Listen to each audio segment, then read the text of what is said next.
not sure.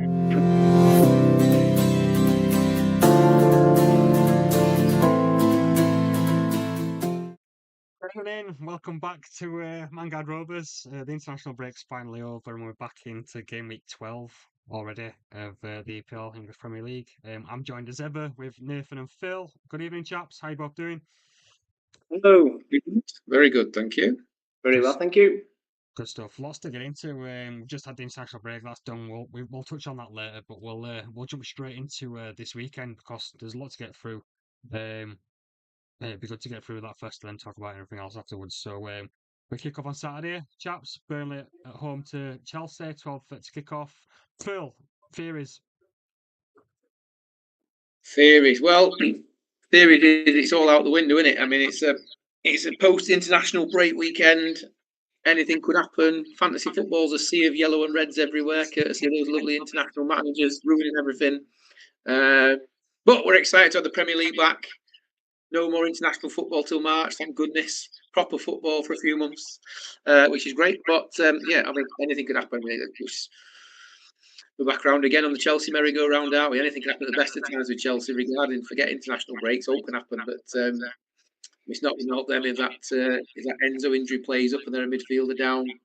Obviously, Burnley at home have been solid all year, making it difficult for people, and probably very well organised once more, and ready for the Chelsea truck. So I mean, I just think that Chelsea will be pretty disruptive in the international break. You know, we talked a lot about the young squad, lack of experience. They've done a lot of travelling around the world.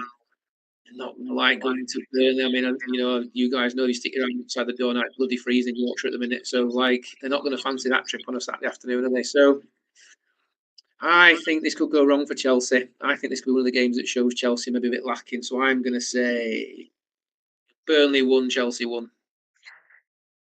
1-1. I reckon Burnley will score and Burnley will hold them out to a draw. Up north, huh? What do you think, Nathan? Yeah, like I say, I agree with Phil. Like, in terms of, it can be a bit inconsistent, can't it, the first week back after the international break. But this is going to be a test for Chelsea now, because we've talked all season about the consistency. They need to add that to the game if they want to be considered serious title contenders. You've got Burnley, who are struggling now. I know they've obviously picked up decent results here and there, played well. But the fact of the matter is, now, if you look at the table, they are literally, 17th, 10 points.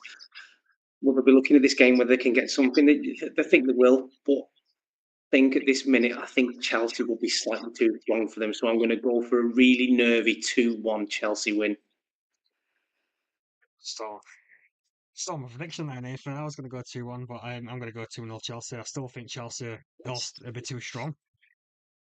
I think we're seeing maybe Chelsea finding some consistency in the next run of games. Be a tough game, be a cold game, but yeah, I'm going to go for 2-0 Chelsea. You touched on Enzo with an injury there, Phil. What's that?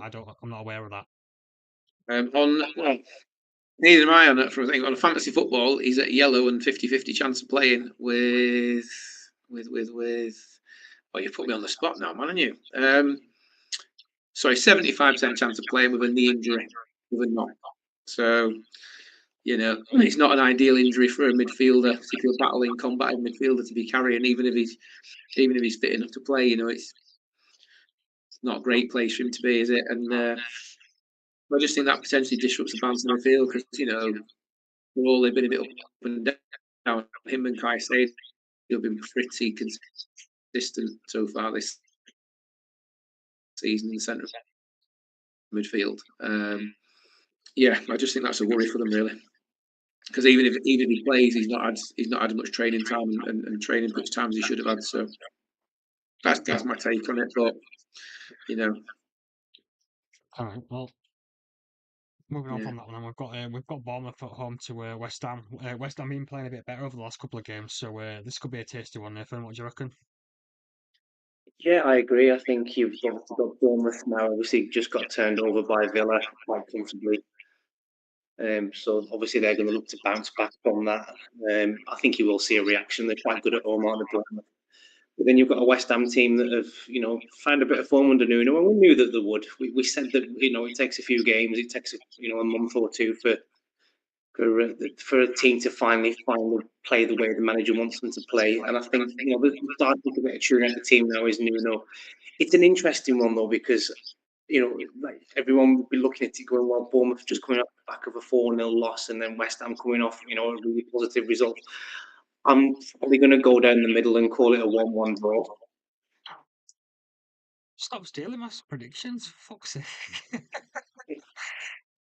Right, well, if you're going 1-1, I'm going to go 2-2. I think West Ham, like I said, be playing a little bit better. Bournemouth, it depends for me on injuries. Semenyo, flagging up on yellow, I believe, on Fantasy Football, Phil.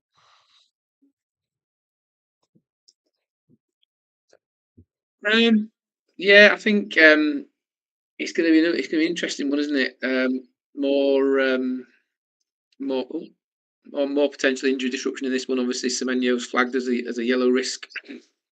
Again, whether I think that could be quite massive. Yeah. Really, Half West Ham either. actually getting into the pitch on time.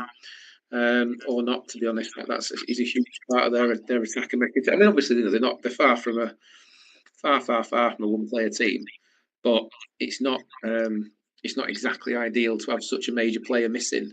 From what you're looking to do, is it? So, I think that could be a challenge. And like Nathan says, Nuno's got them organised. West Ham looking much more what you would expect from the West Ham team.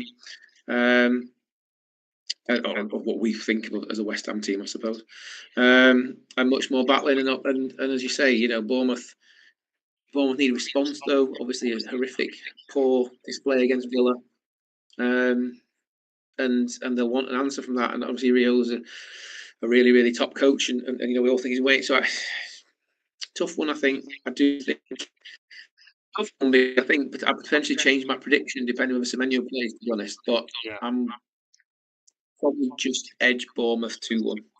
2-1 to Bournemouth.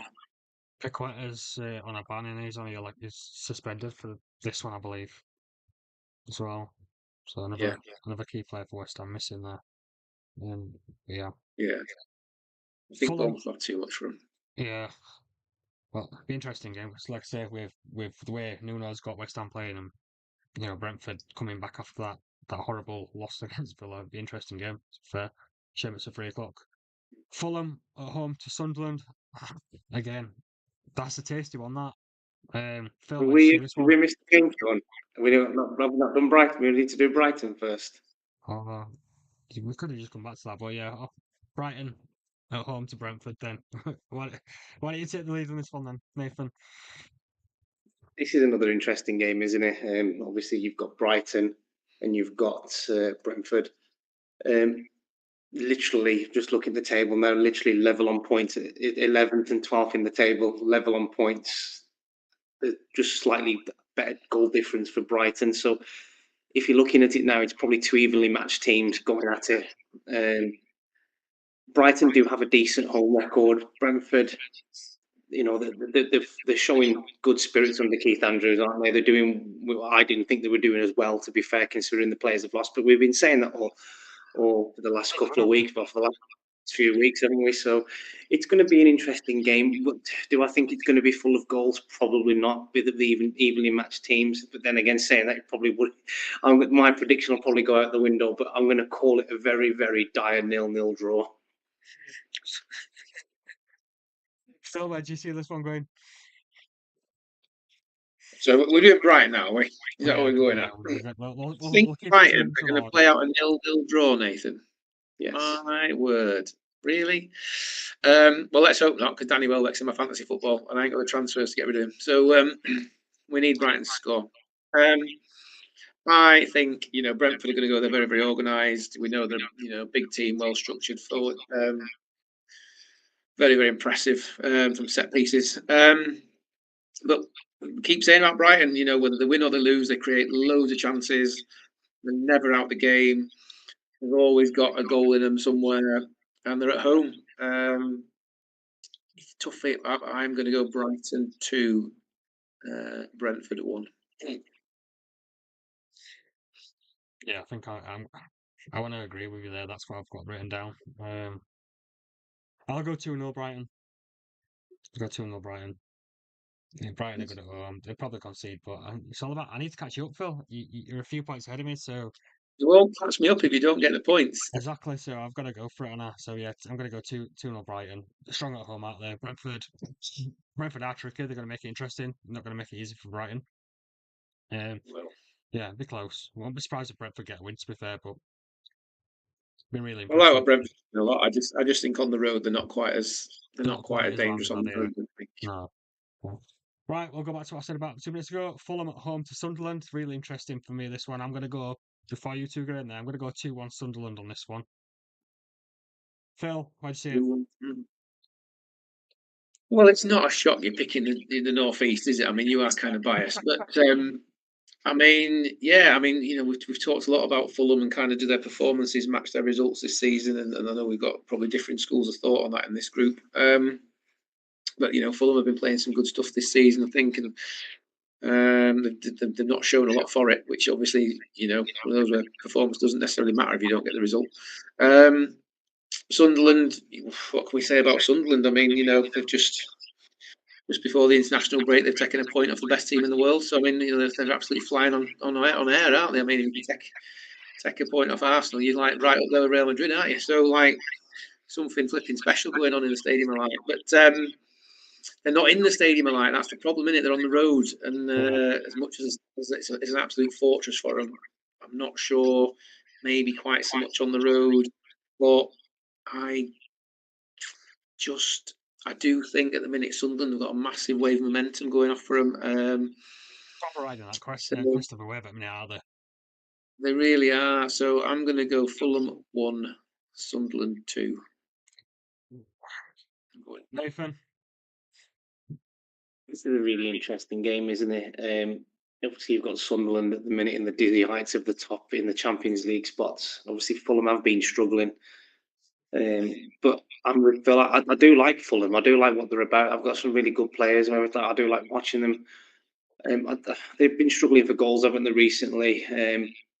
But Sunderland now, yes, they are in form. But this is, if they're, I know that the coach has been on it before. Their ambitions is to stay in the Premier League, get the 40 points, and that's what it should be before you consider anything else. But they carry on winning. They keep climbing places, or they keep cementing their place in the top four. But this is where teams now at this stage, after the international break, going into Christmas, start getting the results when it matters. So if they've got ambitions of obviously wanting to be higher than just surviving, they'll be looking at this game against Fulham and going, right, we need to go and get 3 points. There's something telling me that I don't think that you're going to see that, and I'm going to go with a Fulham win. I'm going to go with Fulham 1, Sunderland 0. Wow. Cold, mate. Cold. So such a dominant display for the international break. Yeah, To be fair though, like we've said previously, Fulham they have been playing really well. Like they played well against Arsenal, they played well against Newcastle. The results didn't played well for the align first with half against us. where the game We was. beat them. Yeah. Yeah, interesting one.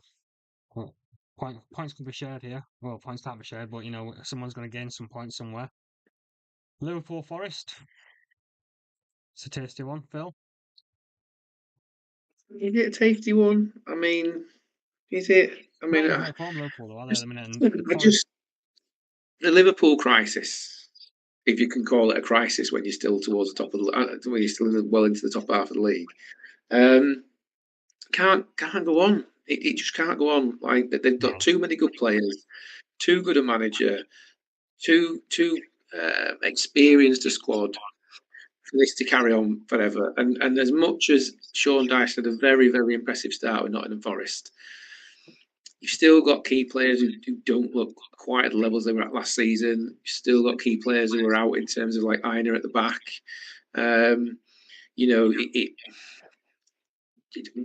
As much as like the clickbait hype wants everyone to say Nottingham Forest are going to turn Liverpool over, it's at Anfield.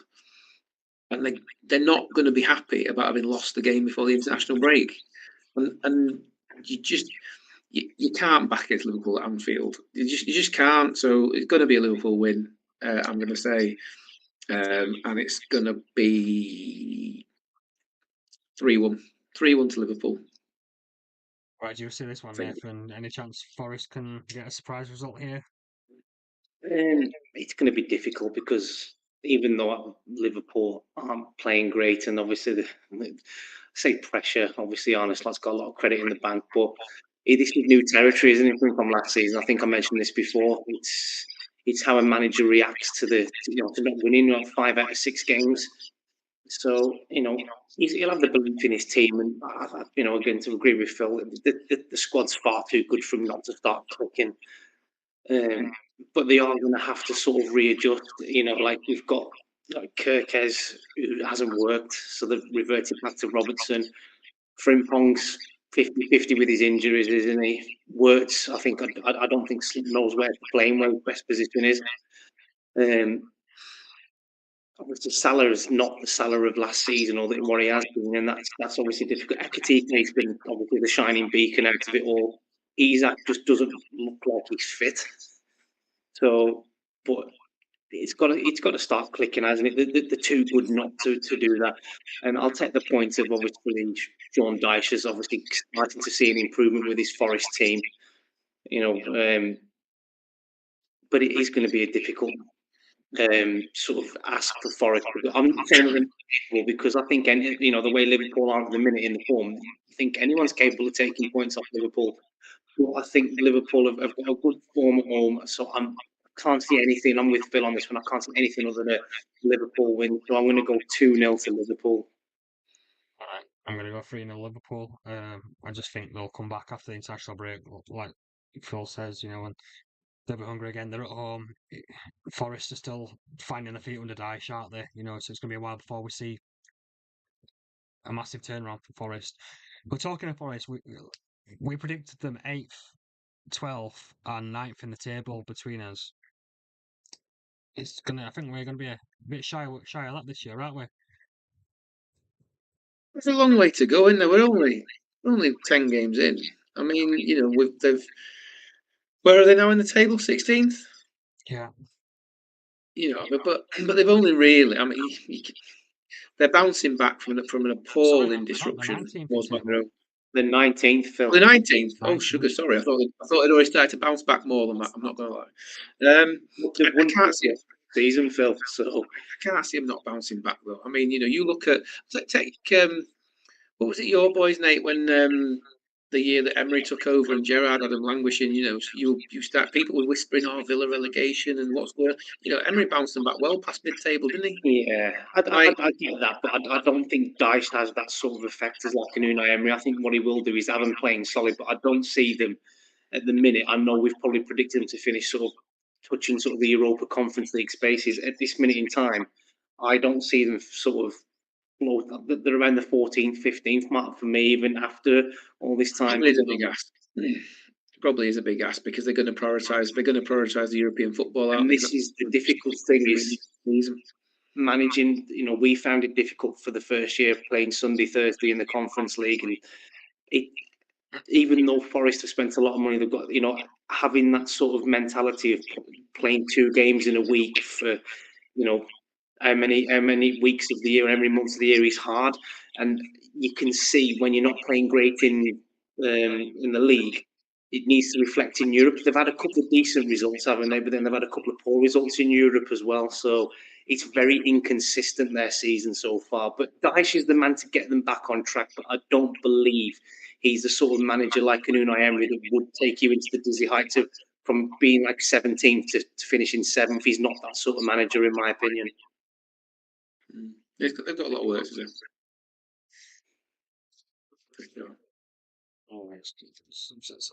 Yeah, I just can't see him about getting that high. It's a shame really because last year they looked really good under Nuno. They're in the Champions League spaces until literally the last knockings of the season. They had some really poor results. So I'm really excited for him this season. I wanted to see him do well. Just disarray and then come from that and then Dyche signed ball free. Though, Sean, when you have a really good season, a bit like Villa, you've got to have the stability and the structure in place to sort of maintain these sort of finishes. And and this is why the big teams do it constantly, year in, year out. like Forest would be looking at going, right, well, we expect at least a European spot this season, and they're not getting that, and then that frustrates the fans, even though you think, where they came from 2 or 3 seasons ago, that's not going to be good enough because the expectancy changes, doesn't it? So yeah. Sorry, so we've got 3-0. Well, sorry, what did you say, Phil? What did I say? I said 3-1 Liverpool. 3-1. And Nathan, what did you say? I said 2-0. Did I say 2-0? 2-0. Cheers, chaps. Another riveting game. Wolves at home against Palace. I think we all know where this one's going. I think. Phil, what score do you reckon? What score do I reckon? Let's have a look. Where do we see Wolves, and what could possibly start going right for Wolves? You can't see a lot of bright shining lights for Wolves at the minute, can you? Even with even the managerial appointment looks like they're actually planning on how they get back out of the Championship next season. They're already cut adrift. It is early in the season, but he's got a free swing on it, the manager. Do you know what I mean? No one's going to blame him if Wolves go down. You've only to take 2 points. They're on a 3, but it's somewhat pitiful, isn't it? Like, no one's blaming you if you're only taking 2 points. You've inherited 2 points from 10 games. Like, no one's blaming you if you go down. And I'm just not sure we could. All right, for all Luton, flattered to deceive in the season they were up and played very bravely. They still went down. So you can be as brave as you like if you go down. It doesn't matter, does it? Like, no one really remembers you other than the footnote in history. So I can't see him, to your point about Dyche, that effect on Forest. I can't see him having that sort of effect at Wolves. I think he might get more organised. He might get him playing a bit more heart. They might be slightly more difficult to beat. Fundamentally, they just, Nathan, you touched on it previous weeks, haven't you? Like, they've sold all their quality and not replaced it with quality. So if you're constantly trading down your squad, you can only ever expect diminishing results, can't you? And they've gradually, year on year, over the last 3 or 4 years, been slipping further and further down the table, no matter who they've had in. And I don't see a lot of daylight for Wolves. Palace, still flying on the crest of a wave from the FA Cup win, performing decently in Europe, absolutely solid as a rock in the Premier League, doing everything you would want from a that sort of echelon of kind of mid-table clubs who can fight out for European, in a good season can get a European spot. And I just think they'll have way too much for Wolves. They'll be too organised. They'll be too strong. They'll be too powerful. The only question mark again, if I look at the Premier League app, is that Mark Gahey's a potential risk. But whilst that might disrupt Palace's line, because we said previously before international break, like, captain's a big position for every team. By the same token, I don't think Crystal Palace need Mark Gahey to beat Wolves. I don't think they'll spend much time defending. So I don't think whilst it's a miss because he's such a good player, I don't think it's a miss that's going to have any impact on whether or not they win this game. So I think Wolves 0, Palace 2, job done. Move on past it on Match of the Day as quick as we can. Nathan? So, my criticism of Wolves proving right all season. You love it. You love to criticise Wolves.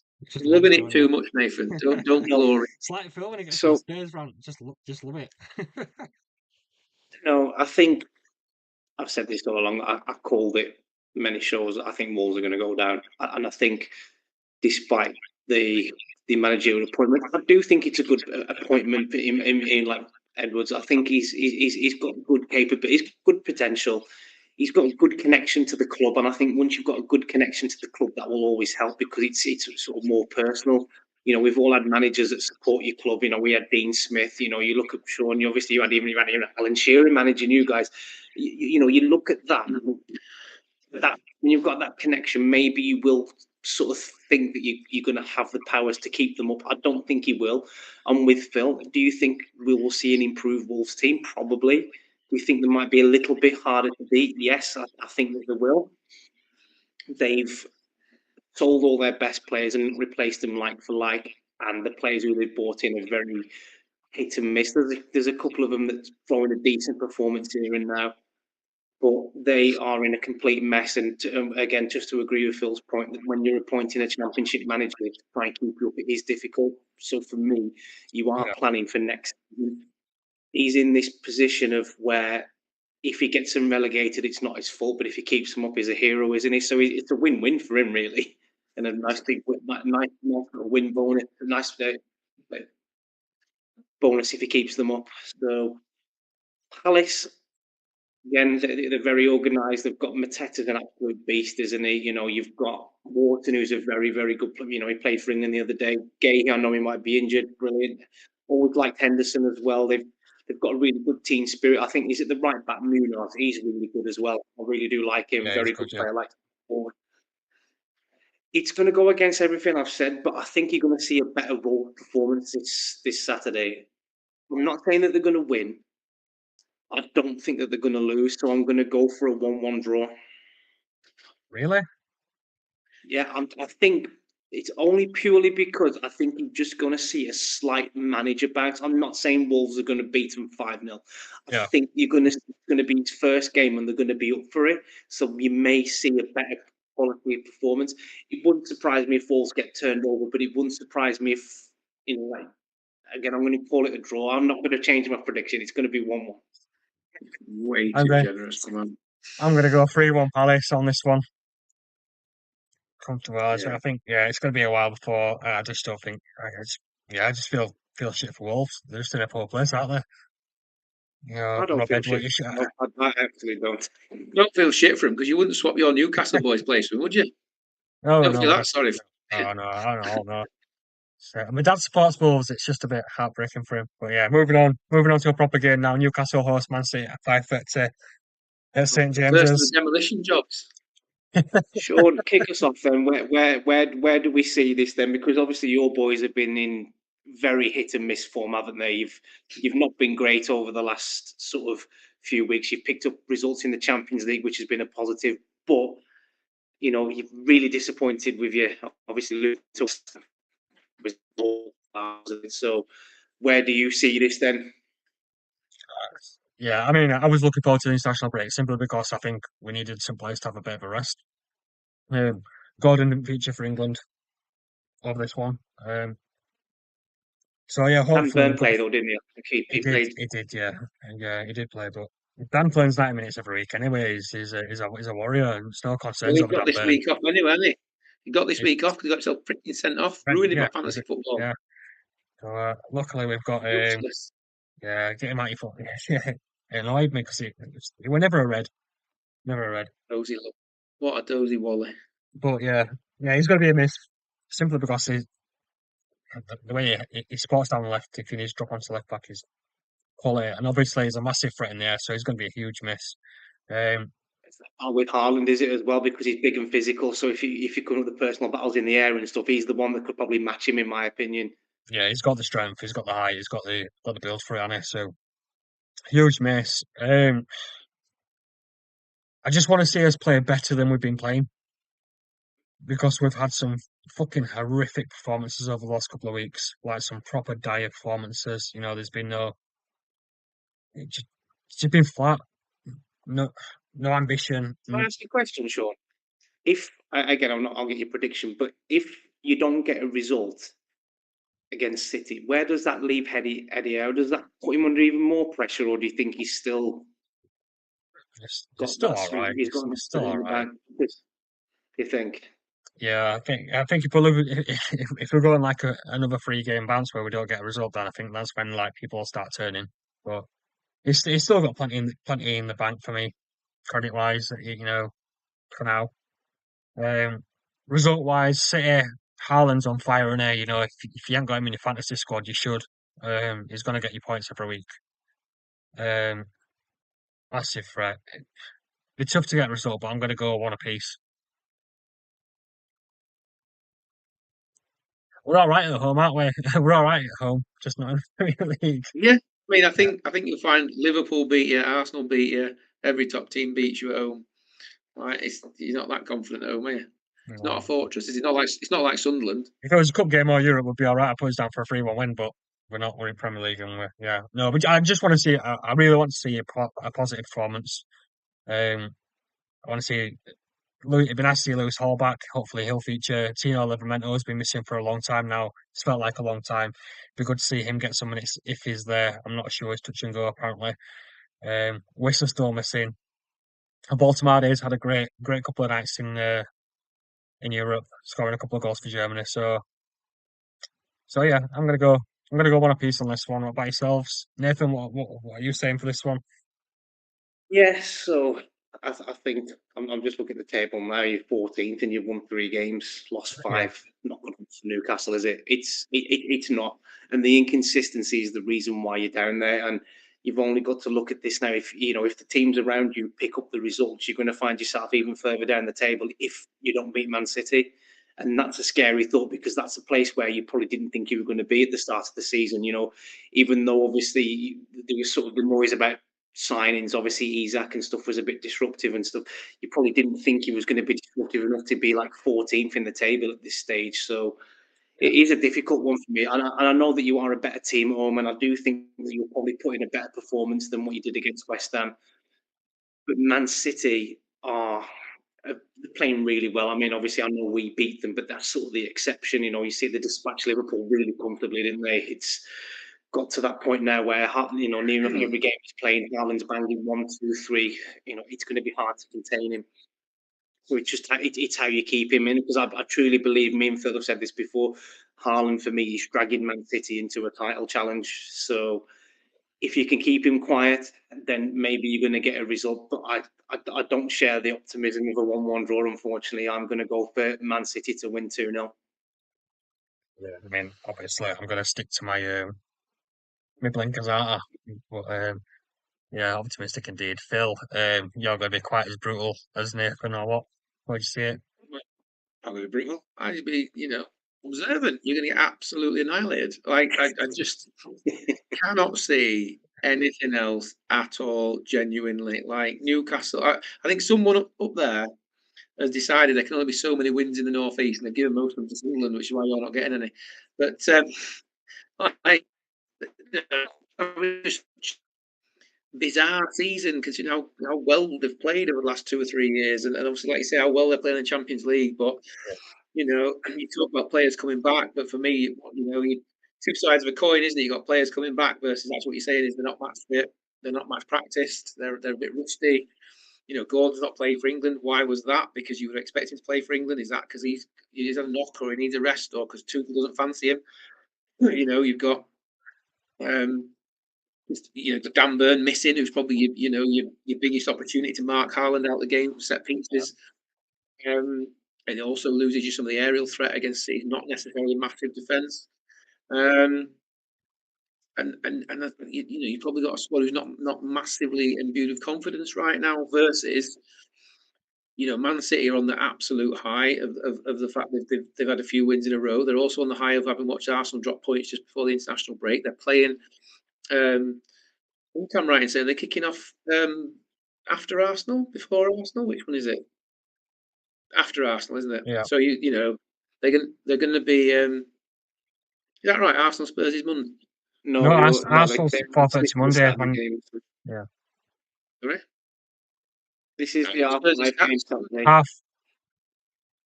No, it's the half-five game on Saturday, is it? Right. Yeah. So you've got they want to. Sorry for the confusion. So yeah, so I was right. So they want to put Arsenal under pressure.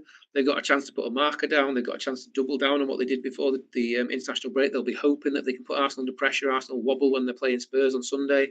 You've got Erling Haaland, who scored more goals again in the international break. Is absolutely bouncing on air with confidence. He's like we've talked about. He's one man fighting City back into a title challenge, and he's absolutely bleeding confidence into the rest of that team. And everything just screams it's Man City's chance to put a huge marker down and put pressure on Arsenal. And I just don't see any confidence in Newcastle. And if you're Man City, you're also going with, well, if Liverpool can go there and win, if Arsenal can go there and win, we need to show that we can go there and win. Like they've got everything you can dream of from a motivation perspective, which clearly screams that it's going to be a match of the upset, isn't it? And like Newcastle are going to win about 4-0. But for everything I've said, I don't wear magpie glasses. I can't bring myself to dismiss everything I've just described there. And it's not just to wind you up. I promise. Oh, no, I know. I can feel our producer ripping holes in pillowcases with my face on the other side, off camera right now. But I just can't see it happening. So I think this is a Man City marker. I think this is Man City piling pressure on Arsenal. and I think it is Man City beat Newcastle 3-1. Yeah, it could well be a tough day at the office Saturday evening, to be fair. But I guess we'll see. Fingers crossed. We move on to Sunday, don't we? And we've got an interesting one for you here, Nathan. Leeds at home. Talk us through it. I mean, before Nathan talks us through it, for those of you watching at home, can we just confirm that Nathan is currently under pressure because there is a Leeds supporting family member watching this cast, and therefore Nathan needs to find a way to sit on the fence rather than be all out Villa, I would imagine. But go for it, Nate. Let's see your review. Right, so it's a game that firstly I'm going to be attending, so I'm looking forward to seeing. So I had this discussion with my brother-in-law yesterday. It depends on what atmosphere I think is going to be at Ellen Road and how Leeds are going to be in the opening first 5 or 10 minutes. I think if you get the cauldron of noise that Ellen Road's famous for, and they're in your faces, and I think it's going to be a very difficult game for Villa. Despite obviously Leeds being where they are in the table, and obviously the striking department isn't great for them at the minute. But I think it's going to be a hostile game because Leeds will make it a hostile game. They've got tremendous support. But I said to my brother-in-law, if they allow us to play football, I think that we will be too strong for them because I think the way our team is set up to play. It is interesting that we've obviously got Youri Tielemans coming back. I think he scored for Belgium in midweek, which is fantastic news for us. I've missed him. So Amadou Onana didn't feature in the squad at all, so I'm not sure whether he's injured or not, or whether he just didn't play, but he did get called up, I believe. Obviously, Ollie Watkins didn't play for England, so he should be fresh. I am looking at Watkins now, even though he's done really good work rate off the ball. He needs to start chipping in with goals now. The goals have been shared around the team the last few weeks, which is good because before we've had Watkins where he's been like that sort of Haaland for Man City where we've relied on his goals. This season we haven't, but he needs to start chipping in and scoring. It's a game that I don't think that we'll walk or we'll waltz through it comfortably because I think Leeds will make it incredibly difficult. But I do think that we will be a little bit too strong for them. I do think that we'll, particularly up front, I think we have that prowess where if you allow Rodgers to sort of dictate the game, he will. If you give him space, you give him the energy, he will literally pull the strings. And it's the same with Tielemans because I think you might see Tielemans start, to be fair. And if you allow him the spaces, he will make the passes through. We've had Buendia, deservedly just been called up to the yard. Well, he's just played for Argentina for the first time in 2 or 3 years. And he's been fantastic. And he's a player at the start of the season I didn't think that was going to be nowhere near the playing squad. I thought he was going to be back out, but he's come back in and he's proved everyone wrong. He's coming with some really important goals. He got goal of, I think, in October for his goal against Spurs. He's come up with goals in Europe. So it's a tough game. I mean, I'm looking on the Premier League fantasy app. It says Konsa's 75% chance of playing. So I think Konsa again, Mr. Reliable for Villa. I mean, I've had this discussion with you guys before on the. I can't tell you how much this player. I really highly rate Konsa, but he's getting the plaudits for England now. But it's what he's been doing for Villa for the last 5 seasons, consistent every week. And obviously, Pau Torres has come back as his centre back partner, and he's solid as well. So it's going to be a tough ask for Leeds to break down the defence. I'm not saying it's impossible because Villa have always got a bit of mistake. And while we've got Martinez in that mood, he's seen what he did against Liverpool, but then you also seen what, we saved that penalty from Semenyo, that unbelievable save from, was it when it was going under the bar? So yeah, I do believe that Leeds will make it difficult for us. I worry for them in the striking areas. So I'm going to go for Villa 2, Leeds 0. Phil, what do you think to this one? Do you reckon Leeds can get a surprise result at home? I mean, if you go into great depth, let's keep it short. No, not at all. I think they'll put up a spirited fight. I think there'll be noise. I think the crowd will be up for it. You can't ever criticise an Ellen Road crowd. They make it a really, really hostile atmosphere. But I think the reality is this Villa team is experienced, it's mature. It's going into fiery cauldrons in Europe every week and performing. Can I just stop you for a second, Phil? Your camera's frozen. Is it? Yeah. Oh, crikey. Just toggle it on and off. It should come back on for you. 1 second. But the world might be better off not seeing my face, to be honest, folks.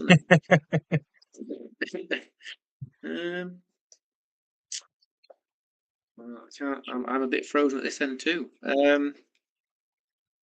What do I do? So I'll wing it. You can take my voice, right? Correct. Yeah, carry on, yeah. You got get an Arsenal badge in there. Where was I? You got Villa players coming back off. John McGinn happy with his performance, or Scotland's performance, which was unbelievable the other night. And yeah, I'd look at and coming off the whole team coming off the back of that 4-0 win just before the international break is obviously massive for them. So I think Villa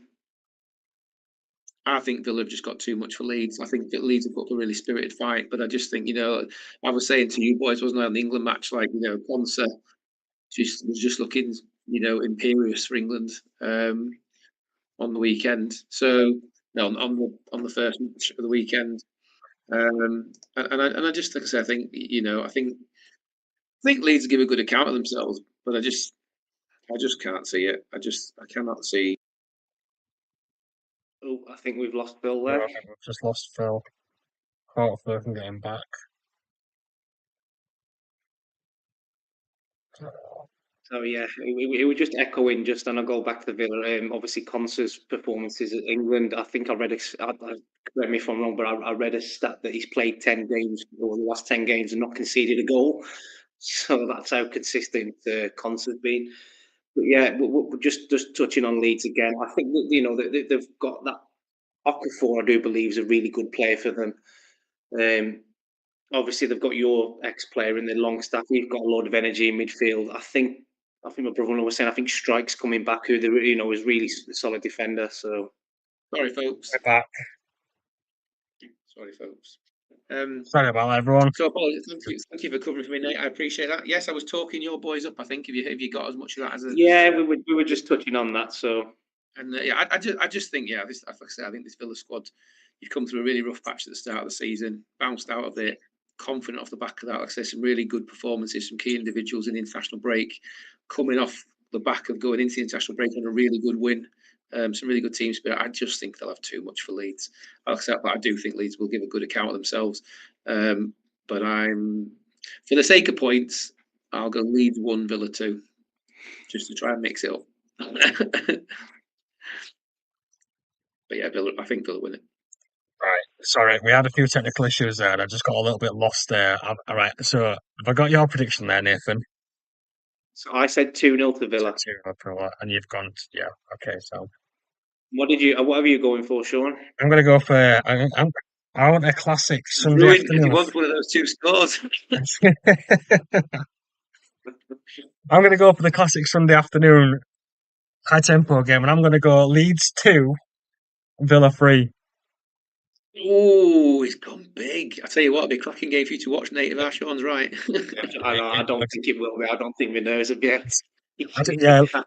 You want to see a really comfortable. I want to see us dominate and just take an early lead and then just kill the game off about 70 minutes, get that second goal, bang, there we go. But I don't think it'll go that way. It'd be interesting for you if Leeds go 1 up and then you're battling against the atmosphere.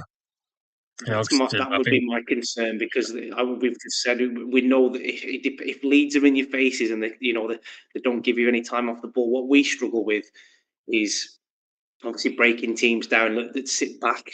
But teams that sort of have a boxing match with us, we sort of better. We're able to sort of get the ball through, create more space. But when you invite us to come and attack you, it is harder for us to do that. But it's going to be an interesting game. I do think that if Leeds don't get a win, again, it's sort of that pressure sort of builds on Farke, doesn't it? They've got some really tough fixtures in the next sort of 5 or 6 weeks. The next 5 or 6 games, I should say, rather. And if they don't get the results, they're going to quickly find their, my prediction might be right, and they're going to find themselves in that, bottom three. And you don't want to be there come Christmas time, do you? Because it's a hard place to get out of. So Absolutely. we'll see. Absolutely. Well, like I say, I guess we'll see on that one. Just interestingly, just while we're talking about Leeds, Phil, you predicted Leeds to finish 17th this season. You sort of at the right area there, you reckon? Yeah, I think Wolves and Forest have dropped enough points, and I'll give himself, and give himself a difficult enough start that one of them will go.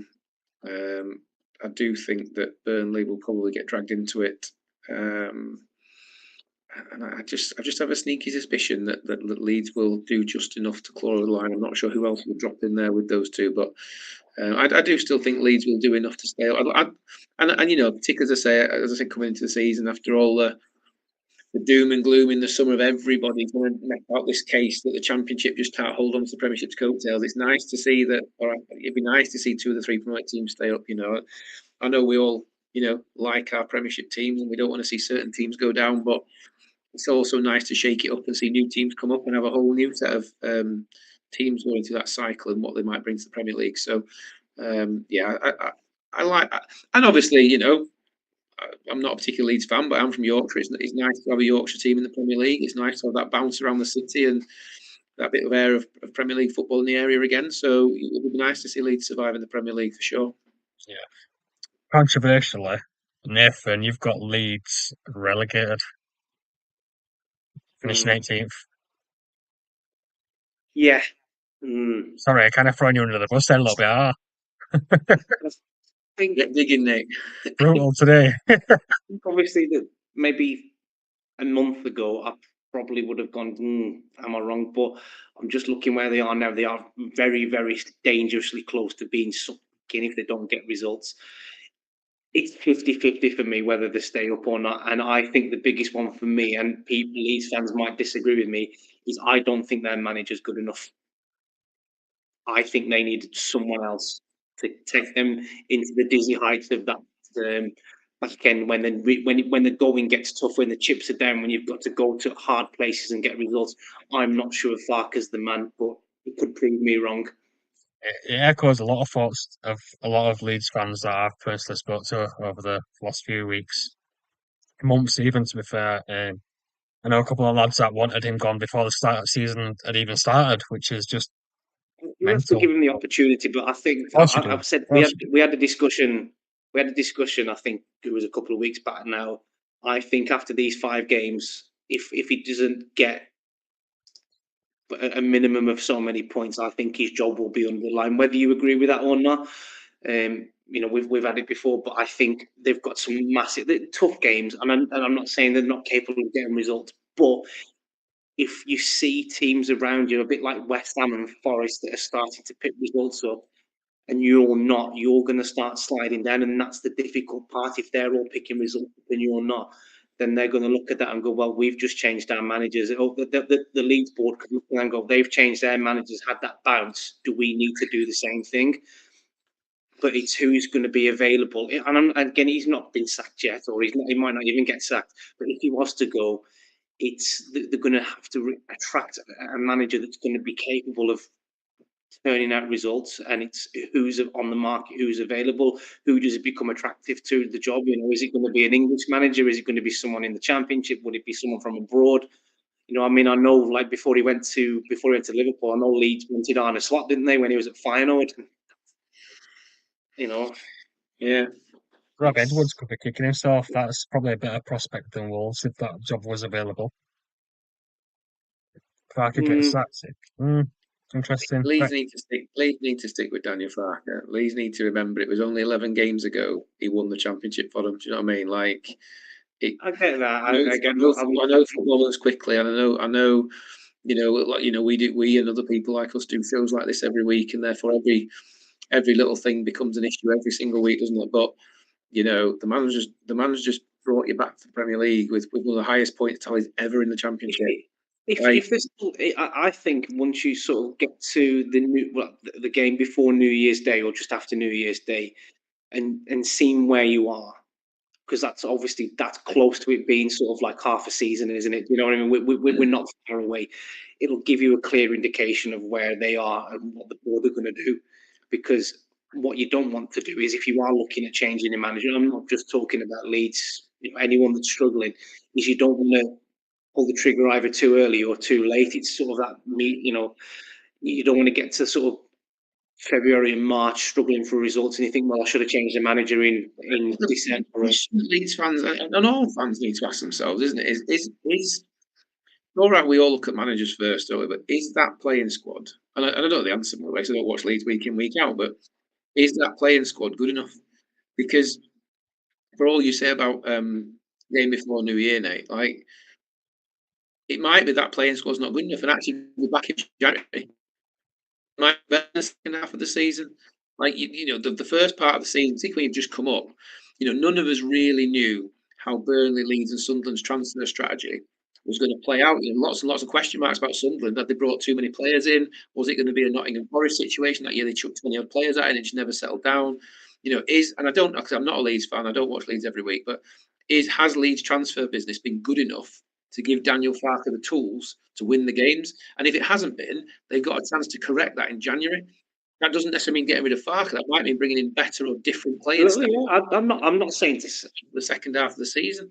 But I don't watch Leeds' performances week in, week out to know what the fans in Ellen Road think. Probably more than the fans on social media. What do the fans in Ellen Road think? Do the performances, and I know it's about results, not performances, but do the performances for the fans in the ground who watch all 90 minutes, they don't watch a 10-minute or a 5-minute highlight package, does the 90-minute performance from the team look like they're competing with those Premier League teams?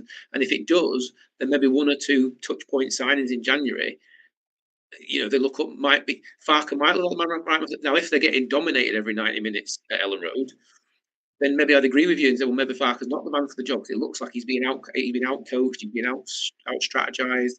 But I mean, I don't watch Leeds enough to get to that, but I do think at the minute he's not, because obviously Leeds are where they're not excelling, but they're not in the bottom three, but they are close, aren't they? That's the difficult one for me, and because obviously having a connection to Leeds, I don't want to see them relegated, but it is hard if they don't. If they don't sort of get the results, and they don't, I'm with you. I think in January, I think you will be looking at it. They do need to strengthen. I think any Leeds fan will tell you. I don't think the forward line is good enough. I don't. Calvert-Lewin, great work rate, but if you look at his injury record, his goal record, it's not been brilliant for the last couple of seasons. They've got a really unproven guy who, Checker. He's scored a couple of goals. But apart from that, even with, I thought even for as much as sort of it was Bamford, he offered him something a little bit different. I'm not saying, he had that unbelievable season, didn't he? A couple of seasons back at Bielsa, and he rifled in about 15 goals. It's having that gem and the nugget. But is there a striker out there that Leeds could go after that's going to fire them and get them the goals? That's the answer. There may be, I don't know, but do they have the money to do that? The answer probably is yes, because they are a wealthy club. I was going to ask what the cash situation is. They've got money to invest. Yeah, they've got a lot of money. Obviously, they've got money from the Red Bull. Loan signings could be a way for them. It just depends on where the situation is, because if you're a player now, like I'm sure clubs, I'm not just talking about Leeds, will be inquiring for players for January. If you're a player interested in coming to Leeds, you might be looking at their situation first. Is like, are they going to be in a relegation scrap, or have they pulled themselves away for me to want to come there? It is difficult, and the manager needs to be an interesting prospect as well. Again, if Farke knows someone in the market that's become available and he brings them in and they keep them up, it's a stroke of genius, isn't it? Or it is a hard one for me, because I don't want to see Leeds relegated, but they need to start performing better. I think with defence, some of the marking for some of the goals has been really poor. Like too easy at times. If they can show that up, Ellen Road's a really tough place to go and get a result. So it's a hard one for me to obviously I want Villa to win, but equally, I don't think if we lose, then I'll probably get a few messages off people reminding me. By the sounds of it, you'll get a few shouts in your ear from sat next to you. Well, let's hope it is an interesting game. I think it's going to be so. Yeah, but yeah, Leeds do need to start picking results up. Let's go from one end of the table to the other, and obviously we'll talk about Arsenal against Spurs. Phil, big game Sunday, 4:30. Settle in, boys. You're about to hear something special. Yeah, no, this is going to be absolute annihilation. Do you know what I mean? You've got a cannon against a cockerel. What else is going to happen? Do you know what I mean? There's only one way this game's going. This is North London is red. North London forever. Bye bye cockerel. See you later. We've got. Where do you even begin? Where do you even begin? We've got the better players, the better team, the better squad, the better manager, the better stadium, the better trophy cabinet, the better fans, the better league position. Can I get any more in there? The better everything. They've got nothing to offer, nothing to compete. You know, all this nonsense about Van der Ven and Romero. They're just like, you know, they're just like Gabriel and Saliba light, aren't they? You just would never have them unless you couldn't get the real deal. Midfield can't hold a candle to Declan Rice. We've got strikers coming back. We've got forward players coming back. We're going to want revenge for the fact that, you know, Sunderland held us to a draw, which, you know, an absolute brilliant result for Sunderland, fair play, but we're going to get back to winning ways. We're going to have watched Manchester City demolish Newcastle. We're going to have to respond to that and make sure we maintain our league spot for, you know, 4 points ahead. Yeah, I mean, it's a North London derby. You what? Confident then? Just a little. Do you know what I mean? I mean, listen. You've always got to come back to, right? You've always got to come back to, whenever you need to look at any of these games, who is the greatest manager ever in the Premier League? Sir Alex. Sir Alex Ferguson. And what did Sir Alex Ferguson say? Come on, lads, it's only Spurs. You've got to remember that whenever you face Spurs. Do you know what I mean? There's nothing new. I like Thomas Frank. I don't like Spurs. I don't think the team is balanced. I don't think they're able to hold Arsenal. I don't think they can stop us from set pieces. If we lose, I'm going to really have to eat some humble pie. But yeah, we aren't going to lose. We are not going to lose. There is just today is to die. Let's go with that as Tottenham's new phrase, shall we? Because it's just a complete waste of time. So yeah, we're going to put them back in their box. We're going to batter them. It's going to be the most one-sided demolition you've seen in a long time in North London derby, even with Gabriel missing and Mosquera in defence. But it is going to be. Let's go conservative. It's going to be Arsenal 3, Spurs 0. Because we'll stop trying after 65 minutes and we'll just take equal. There you go. There's your summary. Wow. Clickbait that. Well, that up. I don't know how you follow that, Nathan. Well, it's all yours. I'm just going to say it's going to be difficult, isn't it? I'm slightly going to put a bit of a pin in that balloon that goes right in, and you're not, but you can give it some balance. So, do I think Arsenal at this minute, the table doesn't lie, they're way in front of Spurs, aren't they? But this is a derby, isn't it?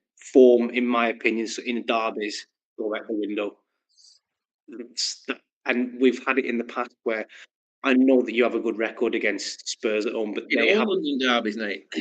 They have a tendency to throw like the odd spanner in the work that they, you know, I've seen when it's been. Harry Kane did and Heung-min Son did, but last I checked, they're not there anymore. These games sometimes are never as straight. You want them to be because obviously they're your rivals and you want to put the hell out of them. I've seen Villa batter Birmingham, but then I've also seen us grind. It's nervy and edgy. I do think that you'll have too much, but I don't think it's going to be this one-sided game that's being made out. I think Spurs will make it incredibly difficult for you. You know, I'm a big fan of Thomas Frank. He'll know how to set up against Arsenal. He'll want to win that game, and I'm sure the Spurs will. But this is a test for Arteta as well, isn't it? You know, you're going to have a chance now if your prediction's right, Sean. You know, Man City get points. It's an advantage for Arsenal, isn't it? Absolutely, absolutely. And that's where you'd be looking at it. I do think, despite obviously Phil's confidence with Mosquera coming back in, it is a little bit difficult as well in the North London derby. But the injury to to Gabriel. He's because he's in my opinion the best defender in the Premier League. So that you're always going to feel like, but it's his offensive side from corners that he missed as much as anything because he's just a monster, isn't he? The squad that Arsenal have got this season is unbelievable, isn't it? It's absolutely fantastic. A lot of Premier League, a lot of clubs would give to have that squad. I do think they'll have a little bit too much. I just don't think it's going to be as one-sided. I think it will be, say, end to end. But I'm going to go for a slightly more conservative. I'm going to go 2-1 to Arsenal. But you agree there'll be 3 goals? Wow. I'm looking forward to it though. I might. It should be a good game. Should be a good game. Time to watch the game, or maybe glad it's Sunday afternoon, just in case something goes wrong. But it won't.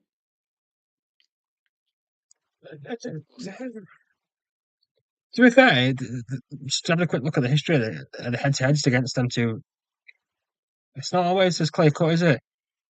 That's what I'm saying. It's I don't think it's Harry Been some Kane's interesting- their particular. I've seen some already. David Beckley throwing like a spanner one of the years as well. We can all quote ancient history, gentlemen. Harry Kane is in Germany. Heung-min Son is in America. There is no curveball happening from this team. Richarlison is not Harry Kane. How long's Gabriel? Although I would love a Spurs goal if we could get again the wonderful thing we always get when Richarlison takes his top off and does his celebration because he thinks he's won the match and then they lose anyway. I'd accept that just for the giggle of the fact that he always does it and he always looks stupid about 10 minutes later. Done it about 3 times now, hasn't it? Oh yeah, it's crazy. Fucking mental stat. It is. Come on, Sean, you've got to commit. 2-0 Arsenal. It's consistent, isn't it? It's consistent. Or is it going to be close, or is it going to be, Oh, look at Nathan flashing the chest there trying to get the ladies rolled up. Oof. I was going to say, I've got to have an itch. Having that. Well, we're post watershed. You're all good. After 10 o'clock now, we're fine. Lonely fans. But yeah, no, I think Arsenal will be just too strong. You've been consistently. It tends to be 2-0 to the Arsenal at the minute. It's a step up from the old 1-0 to the Arsenal that we got tired of hearing in the early 2000s. But yeah, like Thomas Frank, I don't like Spurs at the minute though. Spurs are, aren't they? Still Spurs are. Oh, they are. They are. Yeah, so good Sunday football to be fair. Make a good couple of hours of watching. And then we've got Monday Night Football, which I don't know. It's Man United against Everton Monday night. It's like Nathan, joyfully watching this one. It's going to be a good game, I think. Actually, I think you've obviously got Man United that have turned the corner now. They're going to win the lot, aren't they? Now Amorim's at the wheel. It's no. I think what you're seeing with Man United is someone who's sticking to his philosophies, rightly or wrongly, and is it starting to come right where he's like, I'm playing this system if you don't like it? Sometimes it has to be admired, sometimes it has to be criticised, but it's been probably close to a year now since he's been in charge, or maybe just after. So you look at it now from a Man United perspective. Has there been improvement? The last sort of few weeks, you'd probably say yes, but there's still a long way to go for the jury on Amorim, in my opinion, and Man United. It's only going to take a couple of defeats in it, and the hammer gets thrown back again, doesn't it? It's a couple of sort of victories, and then are they serious contenders for Europe again? Which is, I think we all probably, what were you predicting, Sean, for Man United? We all predicted to be there or thereabouts in Europe, didn't we? So, Nathan, you had them in 7th. Phil, you had them 6th. I had them down in 11th. So the 7th at the minute, aren't they? So again, a long way to go.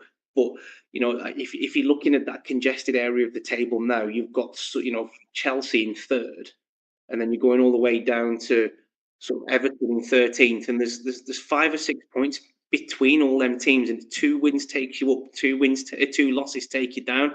That's how congested it is. But I think if Man United sort of want to be taken seriously, they're going to have to keep doing it consistently. It's no good having a good 3 or 4 weeks and a bad 3 or 4 weeks, and then do it. It'd be a bit like the Chelsea way, to be fair. But the argument would be now is that they have improved considerably over the last few weeks. You can see that Mbeumo's started to find his feet. Cunha's starting to dig in. Obviously, the 3 at the back seems to be working. De Ligt, Maguire, and is it Dorgu who plays at the back, or Pina? Yeah. What's his name? I think it's the young lad.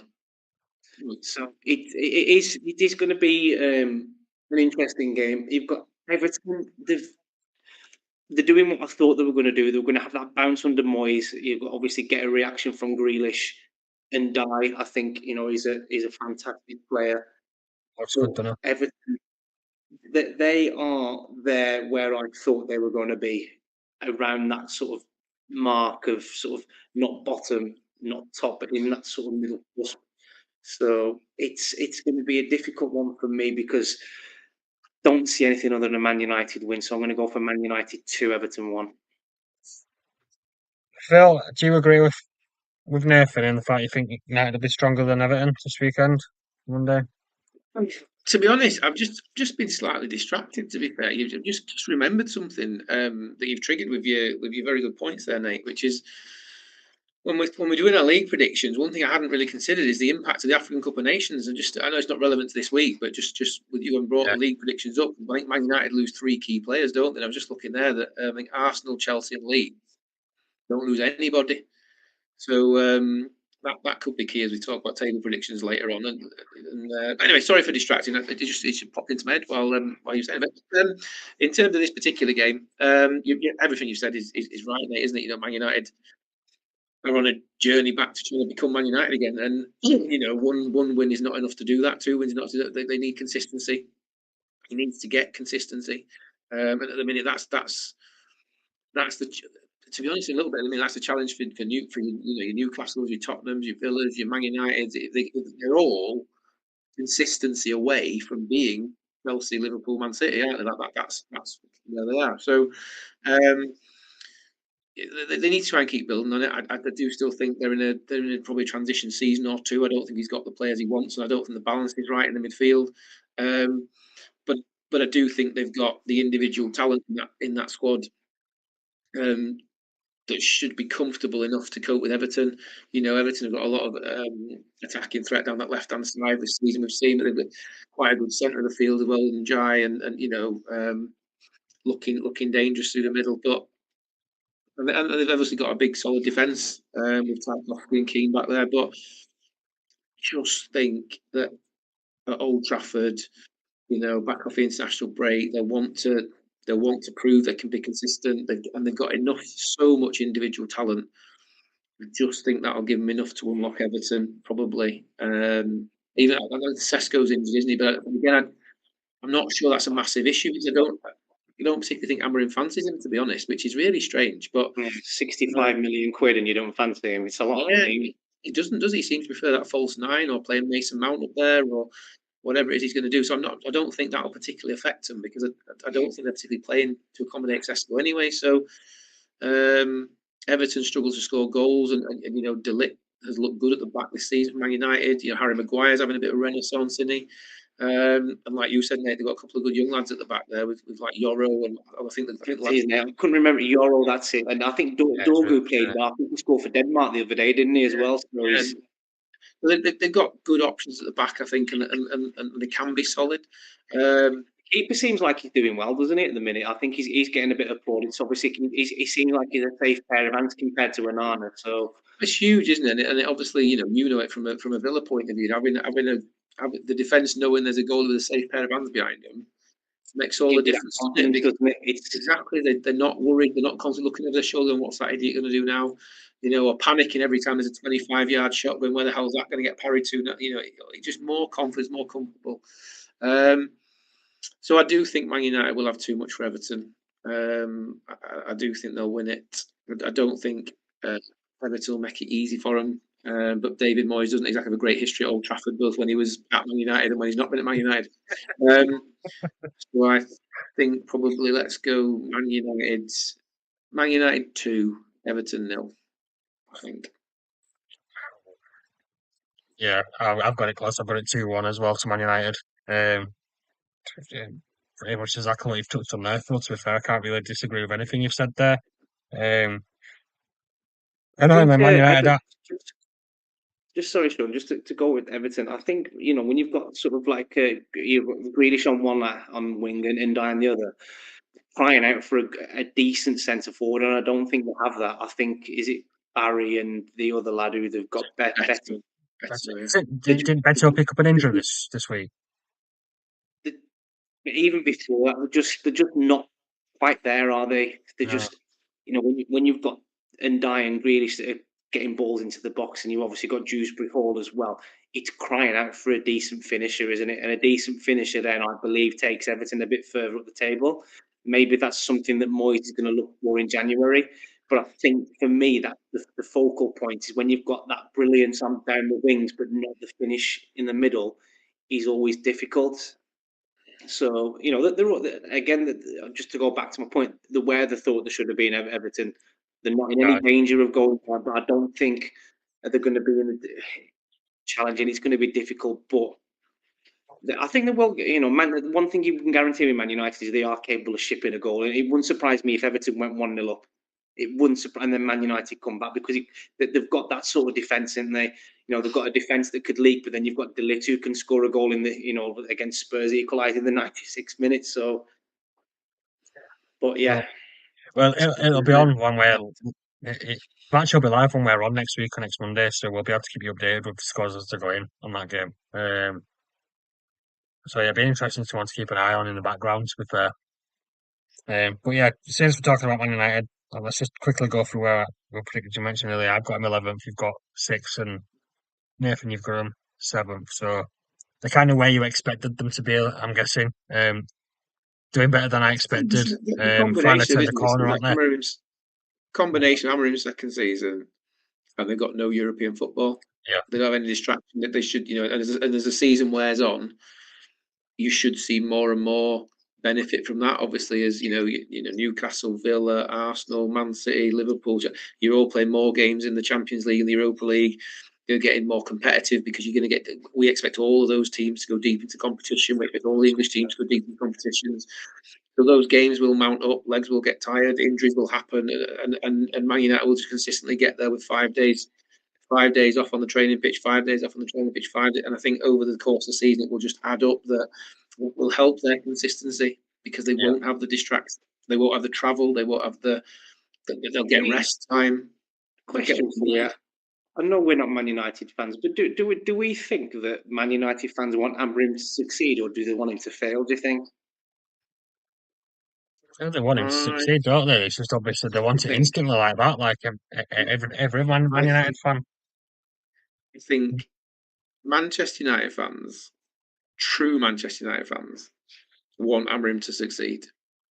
I think the media and the part-time Man United fans want Man United to fail.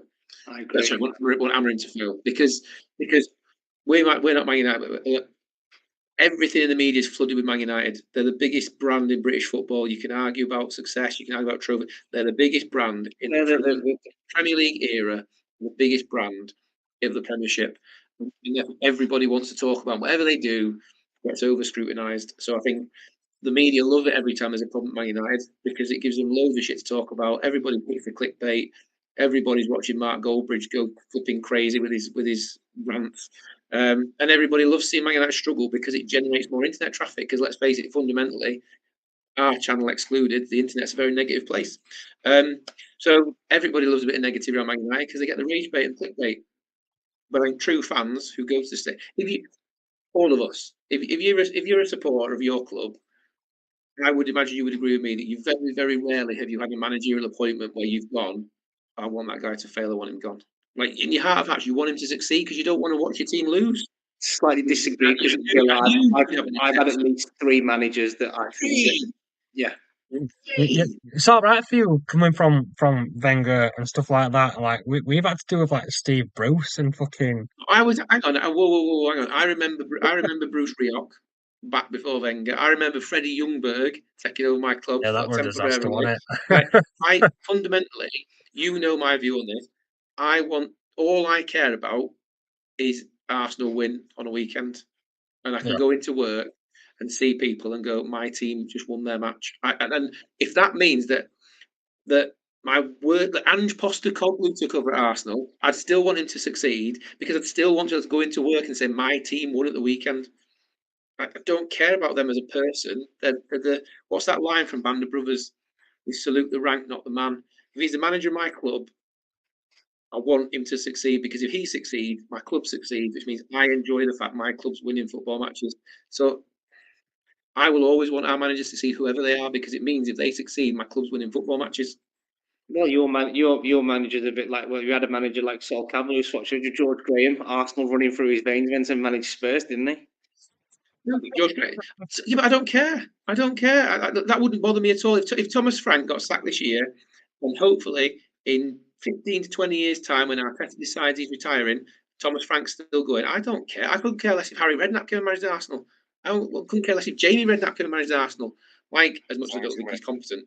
But he would be the Arsenal manager, and I would want him to succeed. I don't care what happened before. Couldn't care less. It's gone in it. They've made the decision to come and play, to come and be part of Arsenal's road trip forward. What does it matter to they've been before? I see where you're coming from, but I think it is difficult.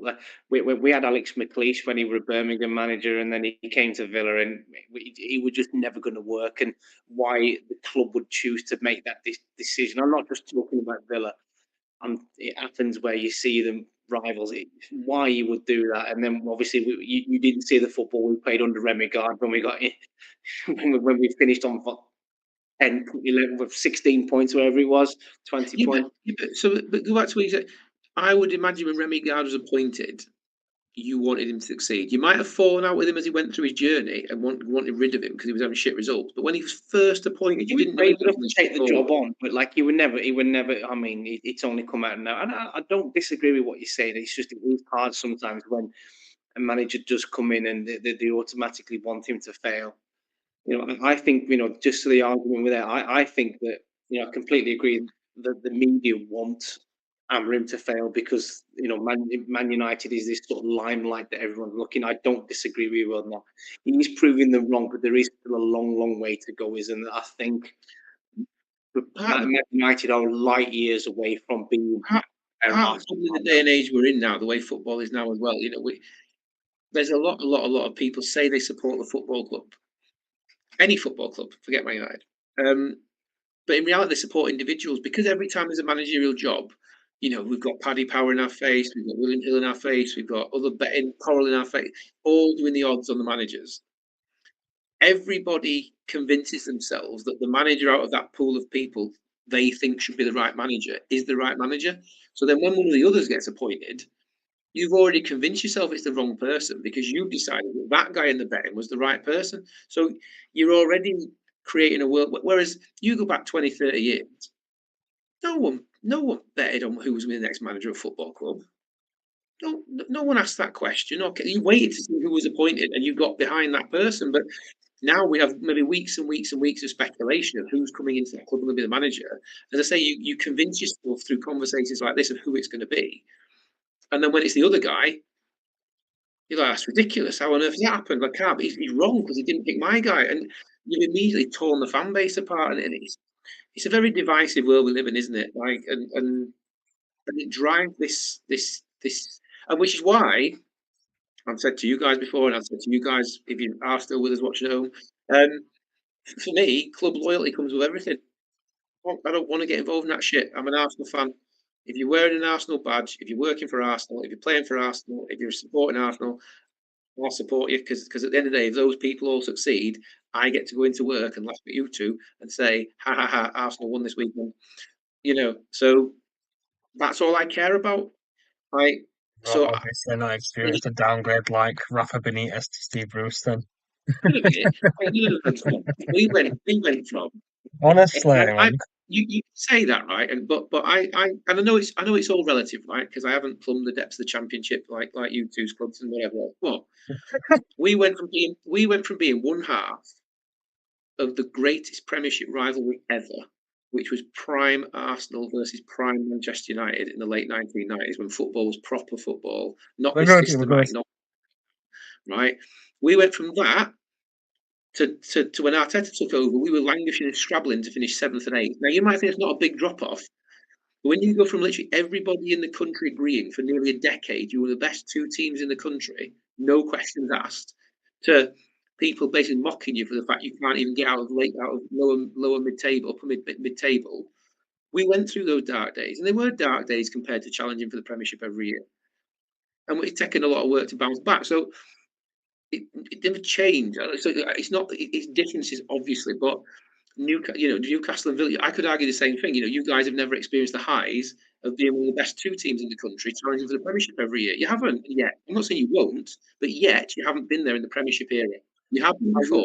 Obviously, you've had European, all those things you've had different 60s, but in the Premiership years, you haven't had that yet. What I wouldn't say though is, Phil, the dark days of finishing 7th to being relegated is the light years in between. No, but you see what I mean. Like what I'm getting at is, if you've not been at the height at the top, then the drop off, if everything moved down. I know it's relative, but say therefore you can't, as a fan, understand what it's like to see your club drop off. Well, you can, because I say you go from everybody agreeing you're the best one or two teams in the country to everyone kind of going, "Oh, you lot are just a fucking joke." Like, you still remained active in winning trophies as well, though, haven't you, in between those years? I'm not saying that you've won everything. You've won FA Cups and things, but you haven't completely fell off a cliff and won nothing. No, but winning the cup doesn't. Winning the cup doesn't make you a good team. Winning the cup. What I'm saying is, there has been like little bits of success, like little bits, and winning a cup is classed as a success.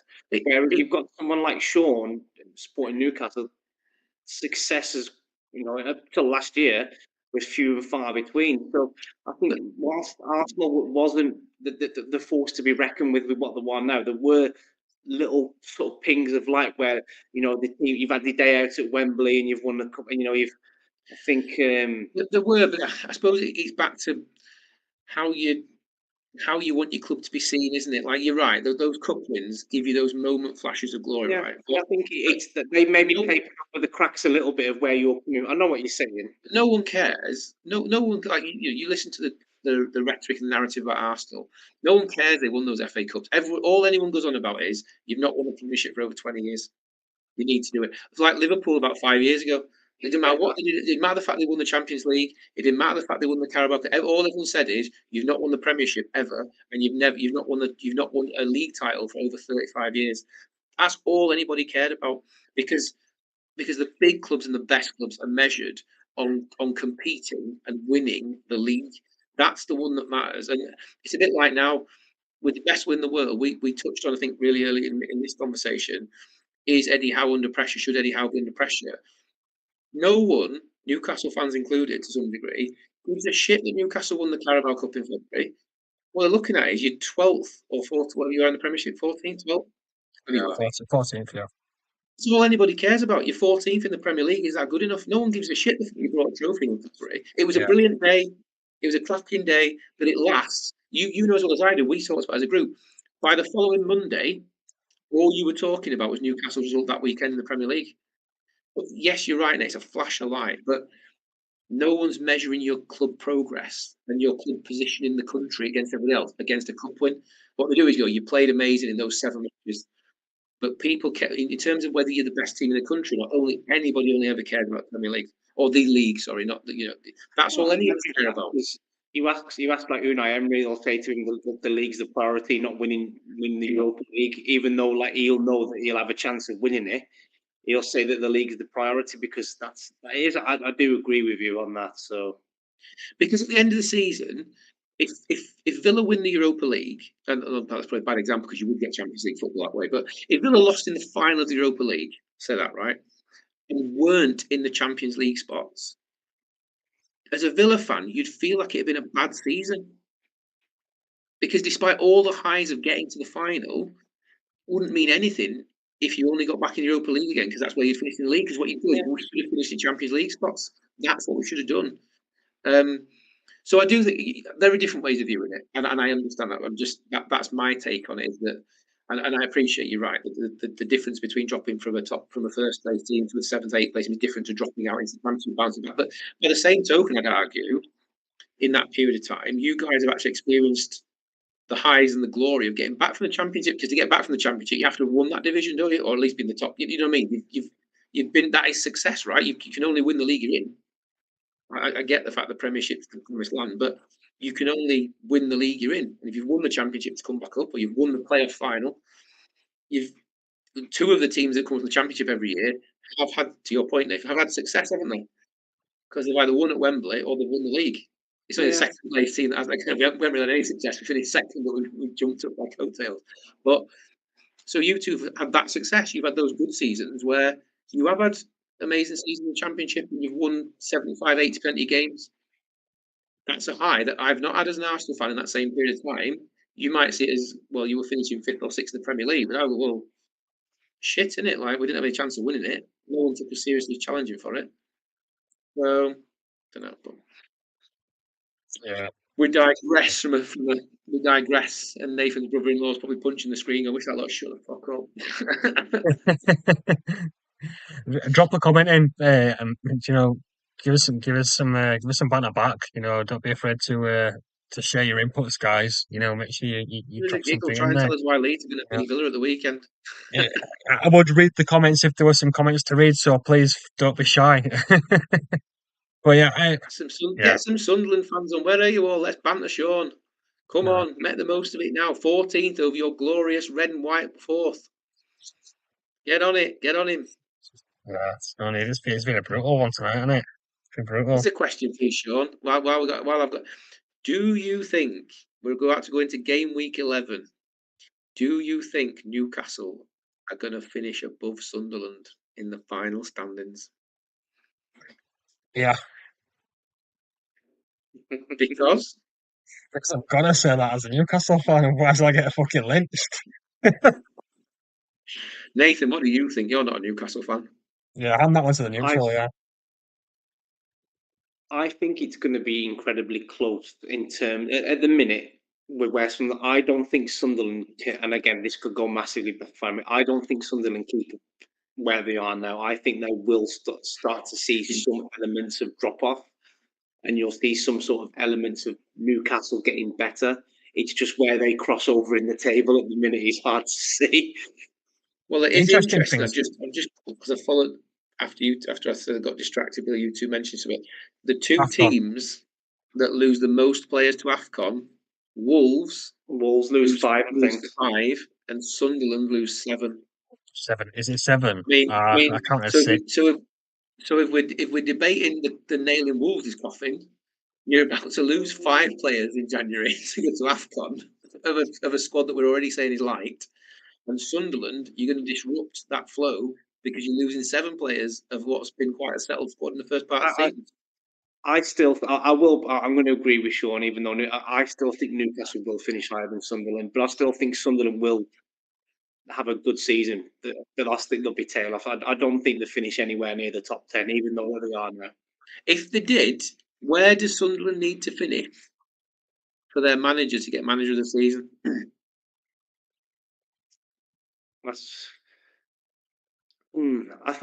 So, are you talking like if it's a dream season for Sunderland? Where they're sat 3rd now, 4th now. They're losing 7 players over the AFCON. Some good players losing as well.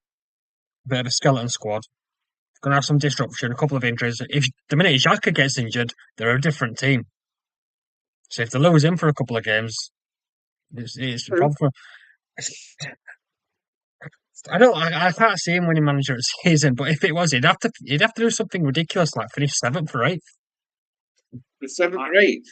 No, I think he'd have to, because we've seen it before, haven't we? Where we've had relegated, we'll say teams not relegated, but teams come up from the Championship, and I think Wolves did it the first year, finished 7th, and I know Nuno got quite close in there, but I think you've got to be looking even higher than that. So if you said to me, Sunderland are going to finish 3rd, massive, I don't think it will, but I think then you'd have to say he'd be manager of the season because you Sunderland out of the 3 promoted teams all of them looked at them and going, I think they're going to go straight back down, but they haven't. And I think it would even outshine even someone like that, the brilliance of Arteta if Arsenal win the league, because usually that's how it works with the team that win the league. The manager gets to do the season. I completely get that. It's an interesting one, though, isn't it? Because I do like you look at let's say Newcastle. No, it's not Newcastle. Sorry, Newcastle are in it. Don't be daft. Let's say Liverpool are still in it, even 8 points behind. You know, you got to go. Well, Slot's already won it once, so does he deserve manager of the season if he just wins it again? Like Pep's won it loads of times. Does he deserve manager of the season if he wins it again? And Arteta, let's pretend. I think if Arteta won it with a plus 90 point value, then I'd be screaming at the telly if he didn't get manager of the season because you have to finish the set. But if it's a really sort of flat top end of the division and he wins, and Arsenal win it, if Arsenal won it with like 80 points or 81 points on a really low points tally, does he deserve manager of the season? Because wouldn't you say that was actually underachieving to only get 80 odd points? Because their performances over the last few seasons suggest they should be scoring 90 odd points if they're improving. I think if you win the Premier League with like a really low points tally, and I know it has been done in the past, I think that's sort of screams like the inconsistency from the rest of the teams, in my opinion. I think what you should be doing is a competitive season, though, doesn't it, as well? But what I'm saying though is like, as an Arsenal, you'd be looking for your dominance to at least be winning the league by 6, 7, 8, 9 points. That's what I mean. So if Arsenal only won it by like 1 or 2 points on a really low points tally, would Arteta actually deserve manager of the season? Because actually they performed worse this season. He'd have to be in the shout, though, wouldn't he? Because he still delivered the league, hasn't he? So he'd have to be in the conversation. But if I don't disagree with that. I like to be consistent, and I always question the automatic assumption that the winners of the league get manager of the season. Because sometimes, like you look at how much money that Pep spent, or if this season Liverpool helped them maintain the title, you go, well, you've maintained the title, but you did spend £500 million. Like, is it really that difficult to maintain the title with 500 million quid behind you versus a Sunderland or a Leeds or whatever if they were to finish in the top 6? It was like last season, though, wasn't it? So, like, if I think if they'd have finished in the Champions League spot, I think Nuno should have got it for Forest. I know the tailed off, but I think that shot there then would have been achievement would have been better than what Slot did. Even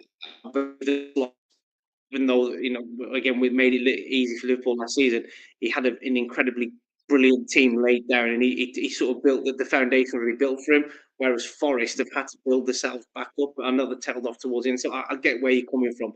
But then you'd say, well, he still won the league. He has to be in with a shout. So I don't disagree with with a shout. I just think there are certain feats, like you say, if Nuno got Champions League football, there are certain feats where you just look at it and go, do you know what? You're right. The league winner should always be in a shout because you've won the league. But there are certain circumstances, like you said, if Sunderland got into Europa League, I'd be looking at like 6, yeah. That's got to be with a shout of manager of the season, like as in above Arteta, Slot, or Pep, because unless, like I say, Arteta got over 90 points, because actually Arteta, if he didn't get over 90 points, if you just look at Arsenal, what's that saying? You should only try and be better than you yourself were yesterday, right? So if Arsenal only got 85 points, they've actually done worse this season than they did in 2 of the last 3 seasons from a points perspective. So although you might win the league with that, do you actually deserve manager of the season when your own team performance has been worse than it has been previously when you didn't win it? So I don't know. I just thought it was an interesting question. That's all. Because of Sunderland flying high. Mate, you know what? I don't disagree with your points where it shouldn't. I agree 100%. It shouldn't automatically go to the manager who wins the league because there is other circumstances. Whilst winning the league is fantastic, it's the best achievement you can ever have. If you're taking a team from the Championship, the certain stonewall relegations to Champions League or European contenders, you have to be with it. I think so. Yeah, I think so. I think if Sunderland finished in the top 6, almost regardless of what the winners did, I think I'd be looking at that going, you know what, he deserves manager of the season because that's. I would say that Sunderland have had a better season than arguably anyone, haven't they? Because that's from where they've come from.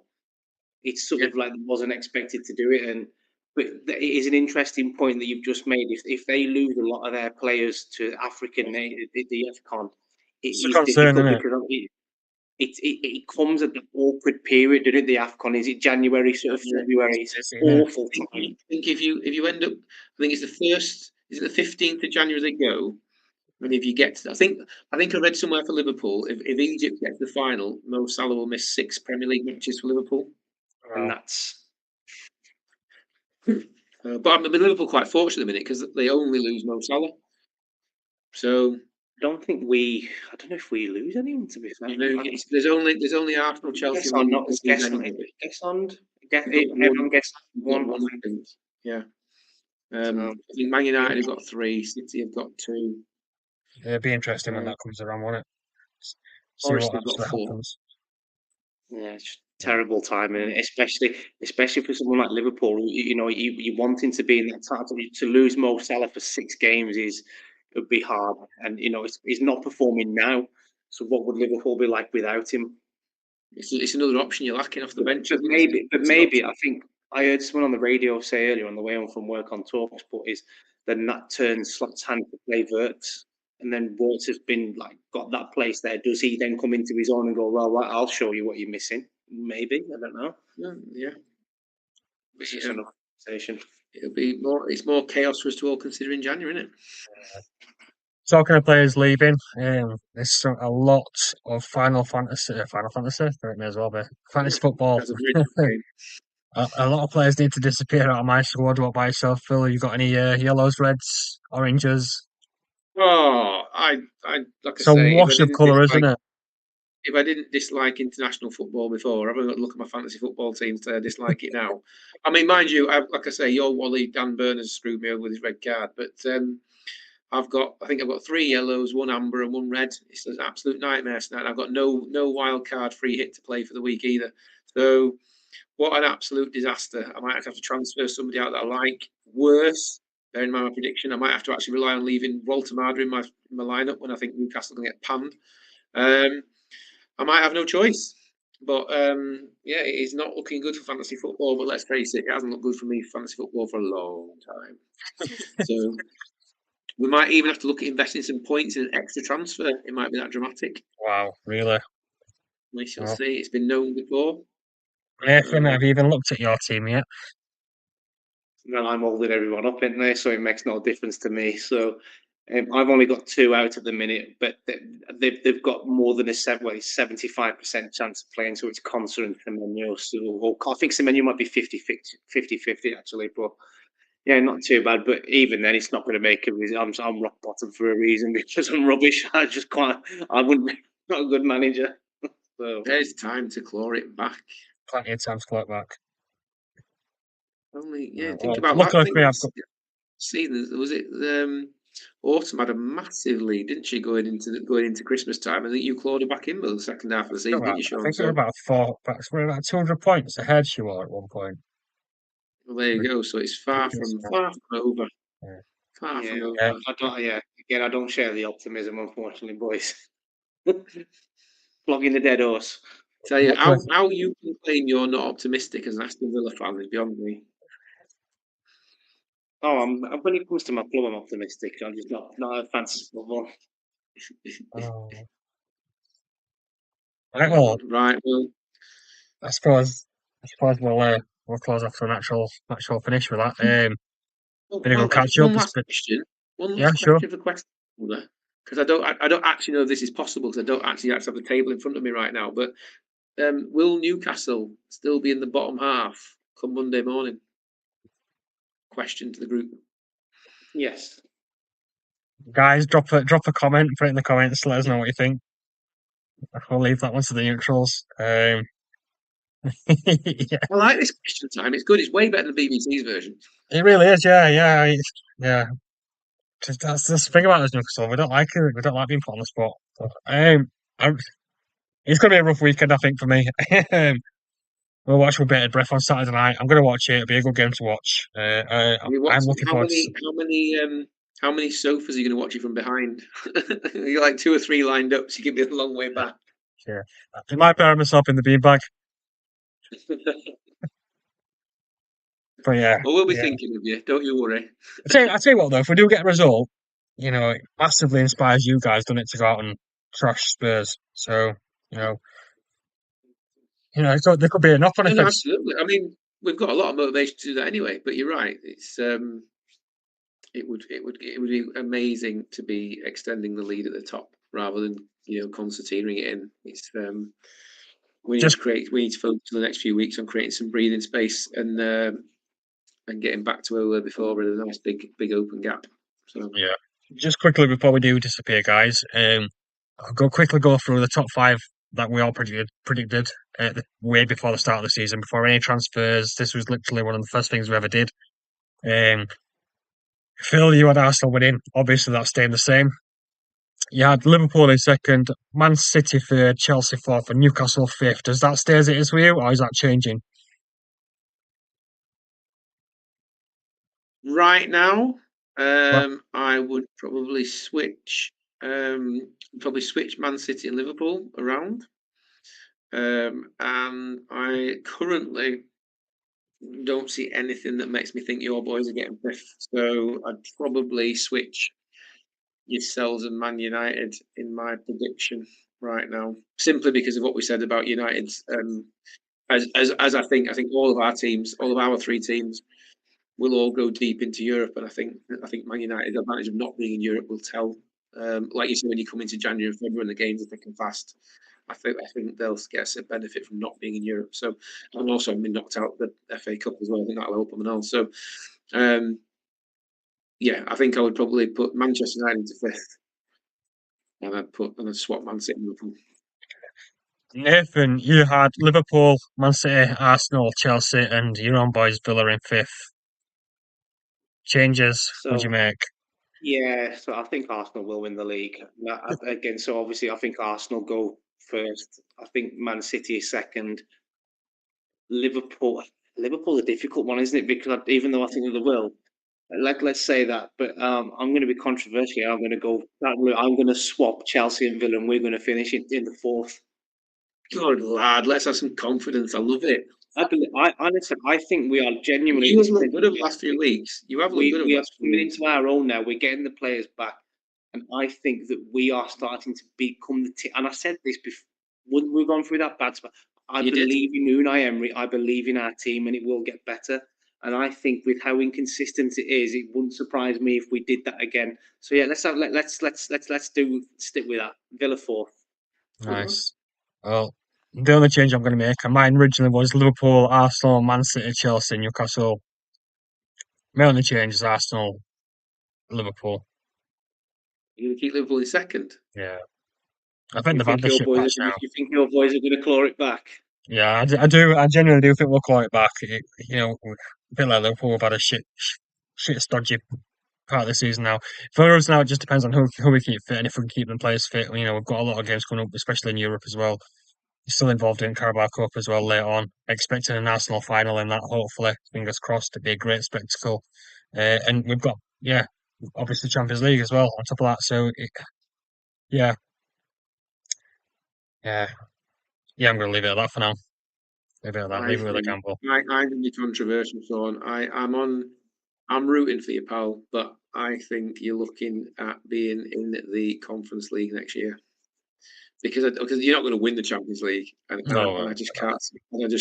I can't see you clawing back past 7th or 8th. Long way to go. There is, and I hope that you're right and I'm wrong. And it would be nice to go deep into the Champions League, to be fair. And if it means winning the Europa Cup to get back into the Champions League next season, then so be it.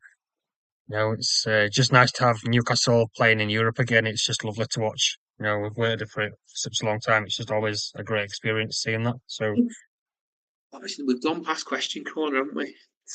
I'll leave it hanging for next time. But if it panned out that Newcastle did not get European football next season, does Eddie Howe survive the fallout?